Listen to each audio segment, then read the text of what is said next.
আজকের রাতটা জেগে থাকবেন, কেননা পাকিস্তানের টিভিতে ভারতবর্ষে থাকা পাকিস্তান প্রেমী হিসেবে যেসব রাজনৈতিক ব্যক্তি এবং রাজনৈতিক দলের কথা বলা হয় তাদের পর পর পর পর হার্ট অ্যাটাকের ব্রেকিং নিউজ আসতে পারে। কেন বলুন তো? কেননা যে পাকিস্তান একসময় ভারতবর্ষকে কথায় কথায় পরমাণু বোমার ধমকি দিত, কথায় কথায় বলতো ভারতবর্ষ থেকে কাশ্মীর বিচ্ছিন্ন করে নেবে, দিল্লি অব্দি দখল করে নেবে, সেই পাকিস্তান এখন ভারতের হাতে পায়ে ধরছে, কার্যত ভিক্ষা করছে। বাঁচাও মাই বাপ বাঁচাও, বড্ড ভুল হয়ে গেছে, এইভাবে আমাদের শেষ করে দিও না। এবং তার থেকেও বড় কথা, ভারতের দেখা দেখি টুকলি করে অন্য দেশে গিয়ে সেখানে সপাটে থাপ্পড় খেতে হচ্ছে, মুখ লাল করে, মুখ কাঁচুমাচু করে দেশে ফেরত আসতে হচ্ছে। এবং নরেন্দ্র মোদী আমাদের প্রধানমন্ত্রী বলেছেন না, অপারেশন সিঁদুর শেষ হয়নি, সন্ত্রাসবাদের বিরুদ্ধে এই লড়াই চলছে।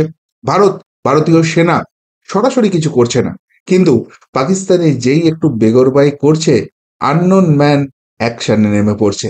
এক এক এক এক করে আপনাদের ইম্পর্টেন্ট ইনফরমেশন গুলো দিয়ে দিই। পাকিস্তানের হাঁড়ির হাল যে কি হয়েছে সেটা একবার পরপর দেখে নিন। ইউএস কংগ্রেসম্যান স্ল্যামস পাকিস্তান, আগে জৈশকে খতম করুন। ভারতের নকল করতে গিয়ে পাকিস্তানের মুখ পোড়ালেন বিলওয়াল ভুট্টো। পাকিস্তানের প্রাক্তন বিদেশমন্ত্রী বিলওয়াল ভুট্টো জারদারি ভারতের দেখা দেখি ভারতকে টুকলি করে বিভিন্ন দেশে প্রতিনিধি দল নিয়ে যাচ্ছে। আমাদের দেশেই অনেকগুলো আছে না বেশি সব জানতা মানুষ, বলেছিল না নরেন্দ্র মোদী যদি অপারেশন সিঁদুর এত ভালোই করে থাকবে তাহলে বিভিন্ন দেশে প্রতিনিধি পাঠিয়ে কেন জাস্টিফাই করতে হচ্ছে? নরেন্দ্র মোদী আসলে দেশটা শেষ করে দিচ্ছে, ক্ষতি করে দিচ্ছে। ভারত যে কতখানি সঠিক ছিল আজকে এই ঘটনায় প্রমাণিত হয়ে গেছে। ভারতের দেখা দেখি ভারত যেরকম বিভিন্ন প্রতিনিধি দল পাঠিয়েছিল বিভিন্ন দেশে, সেরকম পাকিস্তান একটাই দল তৈরি করেছে, তাদের প্রাক্তন বিদেশমন্ত্রী ওই বিলওয়াল ভুট্টো জারদারি তার নেতৃত্বে। এবং তারা খুব স্বাভাবিকভাবেই আমেরিকার কাছে গেছে, কেননা আমেরিকা একটু ভারতের সঙ্গে এখন টালমাটাল সম্পর্ক হয়েছে, যদি সেখানে গিয়ে খুঁচিয়ে টুচিয়ে কিছু করা যায়। এবং সেখানে গিয়ে পাকিস্তান যেটা শয়তানি করে শুরুও করেছিল সেটা হচ্ছে কাশ্মীর ইস্যু। কাশ্মীরকে আবারও ইন্টারন্যাশনাল ইস্যু করে সেটা নিয়ে আলোচনা শুরু করা এবং কাশ্মীর পাকিস্তানের অংশ এরকম একটা জায়গা তৈরি করা। এবং সেই প্রসঙ্গে মার্কিন কংগ্রেসম্যান ব্র্যাড শেরম্যান তার সঙ্গে দেখা করে পাকিস্তানের এই প্রতিনিধি দল। দেখতেই পাচ্ছেন একটা বড় প্রতিনিধি দল গেছে এবং সেখানে গিয়ে ভারত কি করেছে না করেছে অনেক কথা বলছে।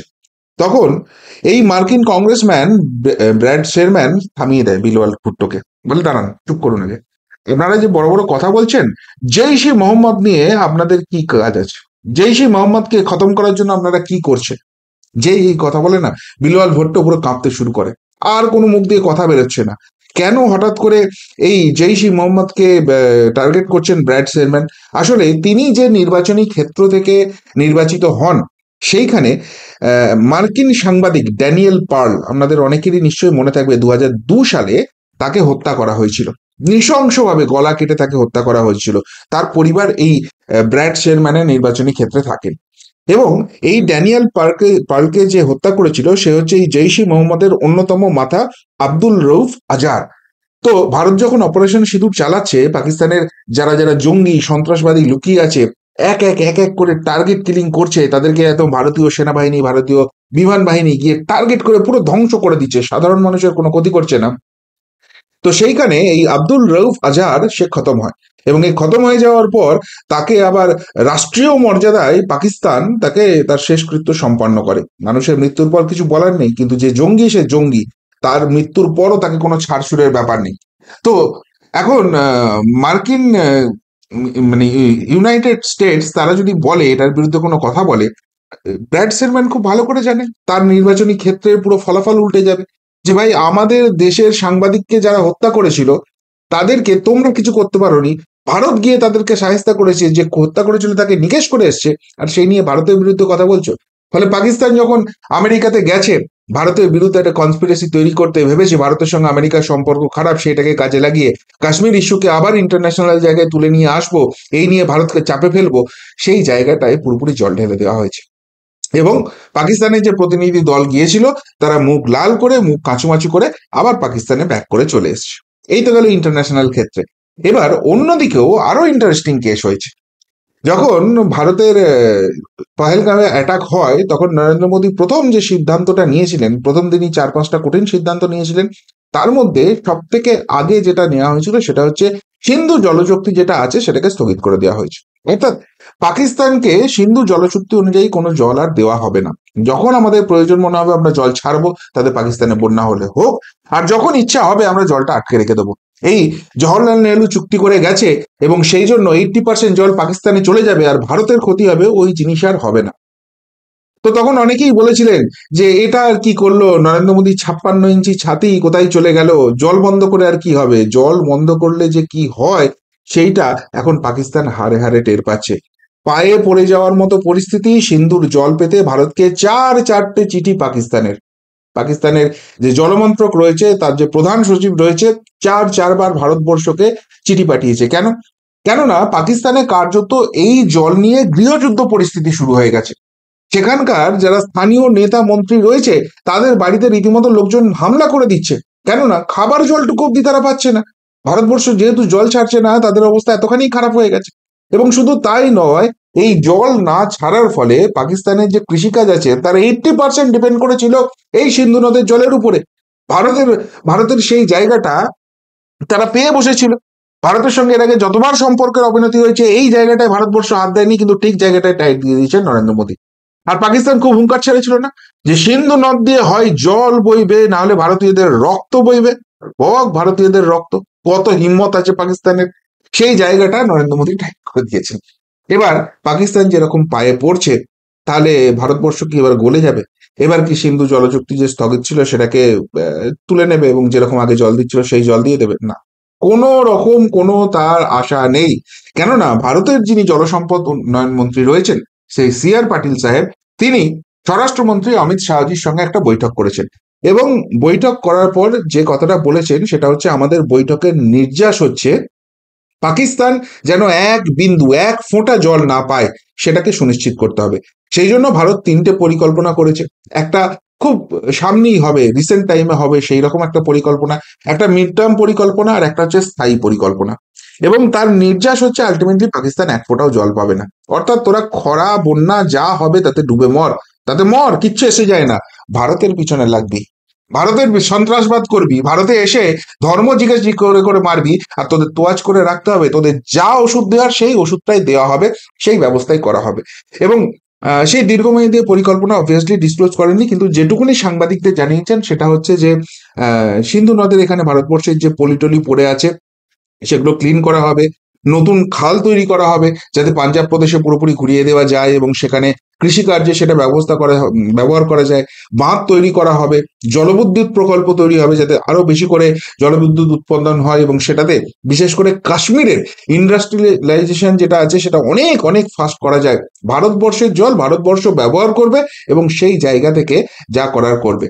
এই প্রসঙ্গে আরেকটা কথাও বলে রাখি আপনাদের, আরেকটা কথাও শুনছিলাম না, মানে এখানকার পাকিস্তান প্রেমীরাই বলছিল যে ভারত যে সিন্ধু জল বন্ধ করে দিয়েছে, যদি ব্রহ্মপুত্রের জল চায়নাকে দিয়ে বন্ধ করে দেয়, কেননা চায়নার সঙ্গে আবার পাকিস্তানের খুব কাছাকাছি সম্পর্ক আছে। হ্যাঁ, তো এতদিন তো হয়ে গেল সিন্ধু জল চুক্তি স্থগিত আছে, ব্রহ্মপুত্রের জল চীন বন্ধ করতে পেরেছে? চীন জানে না যে ভারত চীনকে যে ডোজ দিয়েছে, চীন যদি ভারতকে সেই ডোজ দিতে যায় ভারত ছেড়ে দেবে? ভারত এমনি এমনি করে দেবে? আর তার উপর হিমন্ত বিশ্ব শর্মা আসামের মুখ্যমন্ত্রী, তিনি পরিষ্কার করে দিয়েছেন যে ভূগোলটাকে পড়ে এসো ভাই, ব্রহ্মপুত্রের যে জল আছে তার 70% জল ভারতে আসার পর সে ব্রহ্মপুত্র নদী যুক্ত হয়। সুতরাং ভারতের ব্রহ্মপুত্রের জল চীন বন্ধ করে কিছু করতে পারবে না, ওই 30% জল বন্ধ করে ভারত যা করার করে নেবে।